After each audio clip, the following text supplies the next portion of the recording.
Bonjour à tous et à toutes, j'espère vous retrouver en pleine forme aujourd'hui dans cette séance que je consacre aux élèves ou aux étudiants de la deuxième année baccalauréat. Je vous propose un sujet concernant l'étude d'une fonction qui rassemble entre la fonction logarithme et la fonction exponentielle. Donc c'est un exercice bien sélectionné qui regroupe toutes les différentes questions, bien sûr, qui regroupe les différentes questions qu'on vous pose généralement le jour de l'examen. Alors pour ne pas trop parler, voilà, je vous propose, voilà les sujets et devant vous, vous pouvez stopper la vidéo pour le relire convenablement et vous allez répondre aux questions posées. Bien sûr, ce qui est nouveau pour vous, c'est que comment on va exploiter le tableau de variation de la fonction dérivée pour trouver le signe de la fonction et même pour trouver le tableau de variation de la fonction phi. Alors voilà, donc la première partie, on considère une fonction g définie sur l'intervalle moins 1 plus l'infini.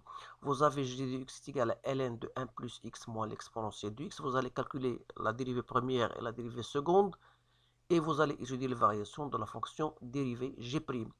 Alors, calculer g' de 0, puis en déduire le signe de g' dans l'intervalle moins 1 plus l'infini. Dresser le tableau de la variation de la fonction g. Alors, le calcul des limites n'est pas demandé. En déduire que quel que soit x appartenant à moins 1 plus l'infini, vous avez g de x est inférieur ou égal à moins 1. La deuxième partie, ça concerne la fonction mère f de x est égal à x ln de 1 plus x moins l'exponentielle de x moins x. Alors, on vous demande de déterminer la limite en moins 1 plus avec l'interprétation graphique. Vous allez montrer ou bien vérifier que f de x peut s'écrire sous une forme que vous voyez devant vous. Ensuite, vous allez déterminer la limite en plus l'infini et la limite de f de x sur x en plus l'infini pour traduire graphiquement le résultat. Montrer que f' de x égale à moins 1 sur 1 plus x plus g de x. Alors, on déduire que quel que soit x appartenant à moins 1 plus l'infini, f' est inférieur ou égal à 0. Puis dresser le tableau de variation de la fonction f. Montrer que la courbe coupe l'axe des abscisses en un seul point d'abscisse alpha compris entre moins 0,6 et moins 0,2, soit A le point d'intersection de CF et de l'axe des ordonnées. Alors, écrire l'équation cartésienne de la tangente t à la courbe en ce point, construire bien sûr la courbe C de f et la tangente t. Alors la question 7, ça concerne bien sûr le calcul des intégrales et le calcul de l'aire d'une partie bien sûr limitée bien sûr par la courbe et les droites d'action d'équation x égale à 1, etc. Alors voilà, je vous propose de bien lire ce sujet-là. Donc je passe directement à la réponse en commençant par le commencement. Alors, en ce qui concerne la première question, c'était de calculer g' et g seconde. Alors, il faut toujours tout d'abord mentionner que la fonction g' est une fonction, la fonction g, pardon, est une fonction dérivable, étant donné qu'elle est composée de fonctions dérivables sur l'intervalle moins 1 plus l'infini, donc il n'y a pas de problème. Alors, je passe directement à la recherche de la dérivée g'. Alors, g', c'est quoi? C'est la dérivée de ln de 1 plus x, c'est-à-dire 1 sur 1 plus x, moins l'exponentielle de x. Alors, si je passe à la dérivée seconde, j'aurai est égal à moins 1 sur 1 plus x, le tout au carré, c'est bien ça, moins l'exponentielle de x. Alors, vous remarquez bien sûr ça, c'est un terme négatif, ça c'est un terme négatif, ça veut dire que g seconde est négative. Alors, si g seconde est négative, on peut en déduire que g' est strictement décroissante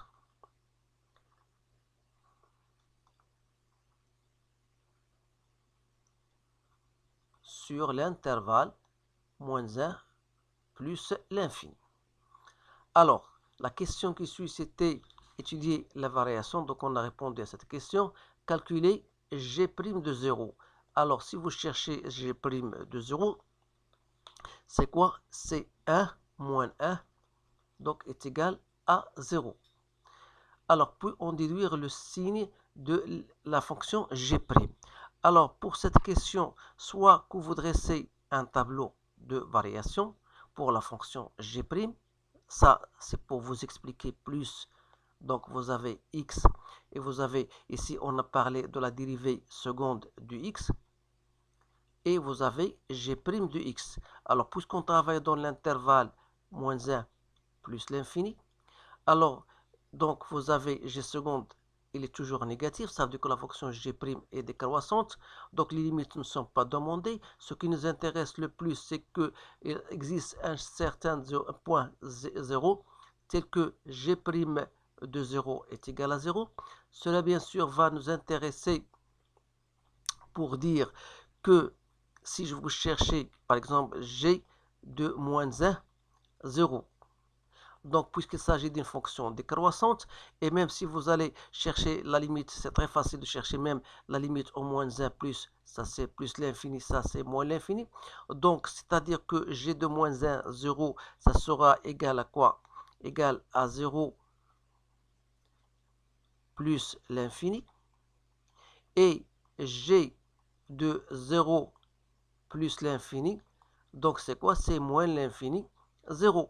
Donc, à partir de ces deux choses-là, vous pouvez en déduire que quel que soit donc x appartenant à l'intervalle moins 1, 0, vous aurez toujours g' de x, elle est positive. Et quel que soit x appartenant à l'intervalle 0 plus l'infini, vous aurez g' de x est inférieur strictement à 0. Alors, bien sûr, cela est très intéressant parce qu'on va l'utiliser après pour la question 4. Alors, question 4, vous allez déduire le tableau de la variation de la fonction g. Étant donné, bien sûr, voilà, on travaille dans l'intervalle moins 1 plus l'infini. On a étudié le signe de la dérivée g'. Alors, cela va nous aider, bien sûr, de trouver, ici, vous avez 0, ici, entre moins 1 et 0, on a trouvé c'est plus. Et en 0, on a trouvé moins. Donc, c'est-à-dire, voilà, votre... Donc, g' de 0, bien sûr, il s'annule au point 0. Alors, si vous cherchez g de 0, c'est moins 1. Donc, les limites ne sont pas demandées. Alors, vous remarquez que 0 est une valeur maximale. Cela veut dire tout simplement que quel que soit x appartenant à moins 1 plus l'infini, vous aurez toujours g de x inférieur à g de 0. Autrement dit, g de x est inférieur à quoi? À moins 1. Alors voilà, ça on va utiliser, c'est très intéressant. Donc on a donc répondu à cette dernière question et on va passer maintenant à ce qui suit pour question partie 2. Alors la partie 2, ça concerne une autre fonction, la voilà. On doit chercher la limite de f de x en moins 1 plus, c'est-à-dire la limite en x ln de 1 plus x moins l'exponentielle de x moins x. Vous remarquez bien sûr que lorsque x tend vers moins 1 plus, ça tend vers 0 plus. ln de 0 plus, c'est moins l'infini. Ici, c'est moins 1 multiplié par moins l'infini, c'est plus l'infini. Ça, c'est peu importe puisqu'il va donner une certaine valeur. Donc, on va dire c'est plus l'infini. Alors, conclusion, donc y, ou plutôt x égale à moins 1. Donc, c'est une asymptote verticale. Donc, voilà. Donc, si je passe maintenant à la question 2a, vérifie que f de x peut s'écrire. Alors, f de x, on a dit c'est quoi? C'est x ln de 1 plus x moins l'exponentielle de x moins x. Donc, si je mets un x au carré en facteur, j'aurai ici ln de 1 plus x sur x, voilà, moins exponentielle de x sur x carré, moins 1 sur x. Si je continue à développer cette fonction, parce que la fonction ln de 1 plus x sur x, je peux la mettre comme étant 1 sur ici 1 plus x. Ici, je peux multiplier par 1 plus x pour garder ln de 1 plus x sur x. Et vous allez vous demander pourquoi on a fait ça. C'est tout simplement pour déterminer la limite. Alors, donc, la limite de f de x en plus l'infini, ça sera la limite de tout ça. Connaissons cette limite C1 et la limite de t, ln de t sur t avec t tend vers plus l'infini. Si je pose t est égal à 1 plus x, ça c'est 0. Donc ça, vous connaissez c plus l'infini avec ce moins, c'est moins l'infini. Ça c'est 0, ça c'est plus l'infini. Donc vous aurez moins l'infini. Ainsi, la limite de f de x sur x en plus l'infini, il suffit de diviser par x ici, donc ça restera toujours plus l'infini fois moins l'infini, c'est moins l'infini. Donc vous avez une branche parabolique de direction l'axe OY. Donc voilà pour cette dernière question. Je passe maintenant à la troisième question qui concerne la recherche ou la détermination de f'. Alors toujours, il faut mentionner que la fonction en question est une fonction dérivable. Donc, et par conséquent, je peux écrire f', je la cherche directement. C'est la dérivée de la fonction x ln de 1 plus x moins exponentielle de x moins x. Alors ici, la première, vous avez un produit. Vous savez que la dérivée d'un produit, il faut appliquer la règle de la dérivation. La dérivée de x, c'est 1. Donc, il me reste ln de 1 plus x fois la dérivée de ln de 1 plus x, de ln plus qui est 1 sur 1 plus x. Donc, il me reste tout simplement la dérivée de l'exponentielle, c'est lui-même. La dérivée de x, c'est 1. Alors, c'est-à-dire, si je regroupe ce terme-là avec ce terme-là, donc ln de 1 plus x moins l'exponentielle de x, et l'autre terme, je vais le mettre au même dénominateur, donc j'aurai moins 1 moins x sur 1 plus x. Donc vous remarquez que je peux faire une simplification, il me reste tout simplement moins 1 sur 1 plus x plus la fonction g de x. Alors, voilà, on a bien montré. Alors, en déduire. Alors, lorsqu'on vous dit en déduire, il faut en déduire. Alors, qu'est-ce qu'on a dit d'après la question qui précède? On a dit que, quel que soit x appartenant à moins 1 plus l'infini, on a montré d'une part que g de x est inférieur ou égal à moins 1. Et ce terme-là, bien sûr, il est toujours négatif.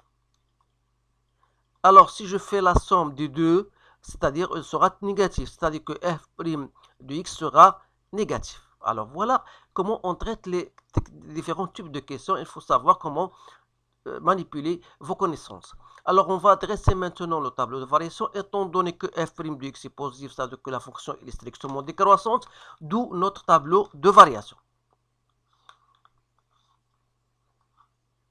Donc voilà x, f' de x, f de x. Ici, toujours, il faut mentionner votre tableau, votre domaine de définition. Donc, on a trouvé ici moins. Donc, voilà. Donc, il suffit de compléter, bien sûr, votre tableau de variation. Alors, question 4, je pense. Montrer que la courbe, il coupe l'axe des abscisses en un point. Donc, ici, il faut utiliser le théorème des valeurs intermédiaires. Étant donné que f est une fonction continue sur l'intervalle moins 1 plus l'infini, en particulier sur l'intervalle qu'on vous donne, c'est-à-dire sur l'intervalle moins 0,6, moins 0,2, qui fait partie de l'intervalle moins 1 plus l'infini, sans oublier qu'il est décroissante. Alors, il nous reste la troisième condition à vérifier, c'est que f de moins 0,6 fois f de moins 0,2, elle est négative. Donc, je vous laisse le soin de vous assurer vous-même de ce résultat en utilisant votre calculatrice. Alors, dans ce cas, on dit qu'il existe un certain alpha compris entre moins 0,6 et moins 0,2, tel que f de alpha égale à 0. Alors, cette question, c'est toujours, on vous la pose, donc essayez de bien la maîtriser. Alors, question 5. Soit A le point d'intersection de C de F avec l'axe des ordonnées. Cela se traduit tout simplement dans la recherche de f de 0. f de 0 est égal à moins 1. Ça veut dire que le point A n'est autre que 0, moins 1. Alors, pour déterminer l'équation de la tangente, il suffit de tout simplement, voilà, c'est f' de 0 fois x moins 0 plus f de 0. Alors, connaissant bien sûr f' de 0 d'après l'expression de f', c'est-à-dire moins 1 plus g de 0, donc c'est moins 1, donc c'est moins 2. Et par conséquent, l'équation de la tangente, ça devient y est égal à moins 2x. Alors, f de 0, c'est moins 1, donc moins 2x, moins 1. Donc voilà votre équation de la tangente que vous devez utiliser pour tracer soigneusement votre courbe. Alors la courbe, je l'ai déjà préparée pour ne pas perdre assez de temps. Donc la chose essentielle que vous devez savoir pour le traçage de la courbe, il faut mettre votre tableau de variation devant vous. Et alors, vous avez bien sûr une fonction qui est décroissante sur moins l'infini, moins 1 plus l'infini, sans oublier que moins 1 est une asymptote verticale. Et en utilisant le tableau, le théorème des valeurs intermédiaires, donc on a dit qu'il existe un certain alpha moins 0, entre moins 0,2 et moins 0,6. Donc voilà ce point-là que j'ai noté ici. Donc c'est le point alpha. Donc il faut tracer l'équation de la tangente au point 0 que j'ai tracé, bien sûr. Et vous allez bien sûr tracer soigneusement votre courbe. Vous pouvez même choisir d'autres points. Moi, j'ai choisi le point 1 parce que le point 1, son image est égale à moins 3. Donc voilà, ça vous aide bien sûr à tracer convenablement votre courbe. Alors pour l'air, c'est la partie assurée, donc elle est limitée par la courbe, l'axe des abscisses et l'axe des ordonnées, et vous avez x égale à 0, x égale à 1, donc il reste tout simplement cette partie assurée. Alors là, il faut faire très attention, vous remarquez que bien sûr que votre courbe elle est au-dessus de l'axe des abscisses, ça veut dire qu'elle est négative. Alors lorsque vous allez déterminer, il faut faire attention, il faut tenir compte de ça, il faut faire entrer un signe moins. Alors c'est ce qu'on va faire avant, donc on va d'abord vérifier. Donc pour vérifier, c'est très simple. Il suffit de vérifier que x carré égale ça. Donc je vais partir de x moins 1 plus 1 sur 1 plus x. Donc c'est 1 moins x, je fais d'assez 1 moins x, donc je peux faire certes 1 moins x fois 1 plus x plus 1 sur 1 plus x. Donc ça va me donner moins 1 plus x carré plus 1 sur 1 plus x, c'est bien égal à x carré sur 1 plus x. Alors cela veut dire tout simplement que si je voudrais chercher l'intégrale entre 0 et 1 du x carré 1 plus x, je dois utiliser bien sûr celle-ci, c'est-à-dire je dois utiliser l'intégrale de x moins 1 dx plus l'intégrale de 1 plus x dx entre 0 et 1. Voilà, donc c'est très simple, l'intégrale de x c'est x au carré sur 2. L'intégrale de 1, c'est x. L'intégrale de ça, c'est ln de 1 plus x. Alors là, je n'ai pas à faire le valeur absolue, puisque entre 0 et 1, 1 plus x est positif. Ça, c'est très intéressant. Il ne faut pas se perdre ici. Alors ici, entre 0 et 1, il suffit donc de remplacer. En remplaçant x par 1, ça nous donne 1 demi moins 1 plus ln de 2. Si vous remplacez par 0, c'est 0. Donc, il reste tout simplement ln de 2 moins 1 demi. Alors, la question c'est, on va utiliser l'intégration par partie. Donc, c'est l'intégrale de x carré. Donc, je vais poser tout simplement Cj égale l'intégrale entre 0 et 1 de x ln de 1 plus x dx. Alors, je vais poser u égale à ln de 1 plus x. Et je vais poser v' égale à x. Alors, ça veut dire tout simplement que u' est égal à 1 sur 1 plus x, et vous avez v est égal à x carré sur 2.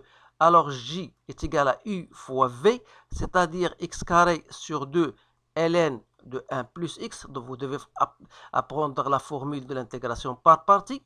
Alors pour ne pas se perdre, donc il me reste l'intégrale entre 0 et 1 de x au carré sur 1 plus x. Donc, c'est-à-dire l'intégrale de u' fois v. Donc, si je remplace, j'aurai 1 demi ln de 2 moins 1 demi fois, ça c'est déjà calculé, c'est-à-dire c'est ln de 2 moins 1 demi. Donc, ln de 2 moins 1 demi, ça va simplifier. Il reste moins 1 demi fois moins 1 demi, c'est 1 quart. Alors, l'air qu'on cherche normalement, c'est quoi? On a dit c'est moins l'intégrale de f de x dx, c'est-à-dire 0 moins f de x entre 0 et 1. Donc, c'est l'intégrale entre 0 et 1 de x ln de 1 plus x dx plus l'intégrale de l'exponentielle de x plus x dx. Alors, il suffit, cela on l'a déjà calculé, donc c'est moins 1 sur 4 plus l'exponentielle de x plus x au carré sur 2 entre 0 et 1. Donc, c'est moins 1 quart plus e plus 1 demi moins 1. Donc, soit l'air égale à E moins 3 quarts en centimètres au carré, puisque j'ai travaillé avec une unité de 1 cm, donc c'est en centimètres au carré. Dans le cas général, vous pouvez mettre unité d'air dans le cas où vous ne connaissez pas votre échelle dans laquelle vous travaillez. Alors voilà, grosso modo, donc la solution de ce sujet. Donc c'est un sujet très intéressant et j'essaie toujours de vous choisir ou bien de vous sélectionner les exercices très intéressants qui ont des buts bien précis. Alors essayez de le refaire et si vous voulez d'autres exercices plus compliqués que cela, j'ai déjà lancé certaines vidéos. Alors vous pouvez les chercher dans ma playlist concernant les types de fonctions, que ce soit sur l'étude de fonctions, que ce soit sur les complexes, que ce soit sur les physiques et la chimie. Donc vous devez chercher et qui cherche trouve. Mais n'oubliez pas bien sûr avec vos likes parce que cela nous encourage de vous faire de chercher plus encore des sujets très intéressants. Alors je vous souhaite une bonne chance et je vous dis à bientôt.